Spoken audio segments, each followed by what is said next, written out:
వచ్చినాయి ఆ రోజుకి. అంటే దీనికి ఎక్స్ట్రా వచ్చింది. అంటే ఛార్జింగ్ పోర్ట్ గారు వచ్చింది, ఛార్జింగ్ చేసుకోవచ్చు. చూడు గోర్లిగర్ చేసుకోవచ్చు. ఈడ ఆన్ బటన్ ఉన్నది, ఇటు పెట్టుకొని ఇటు చేసుకోవచ్చు.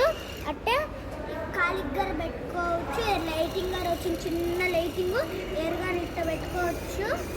ఓకే, అంత క్లీన్ అవుతుంది. అట్ట ఇట్ట తెల్లంగా క్లీన్ అవుతుంది. ఓకే మన మేడంకి. Okay thank you. స్టాక్ వచ్చింది బంపర్ ఆఫర్ మన దగ్గర. ఓకేనా? షాప్ ఒకటి ఎంతరా? ఒకటి ఎంత? ఒకటి దినాన్నోస్. Number 655378555. Okay, shop number 40. Okay, దబ్బూస్లో ఒక ఫ్లోర్ పైన చిన్న ఎలక్ట్రానిక్స్ కేఎస్పి. ఓకే, స్టాక్ అని వచ్చిండయా? దండి కదా ఇంకో కదా చిన్నోడా. రిన్యూయన్ ఎట్లా బాగుంటుంది? దినాన్నోస్ ఒకటే 1.5 kg.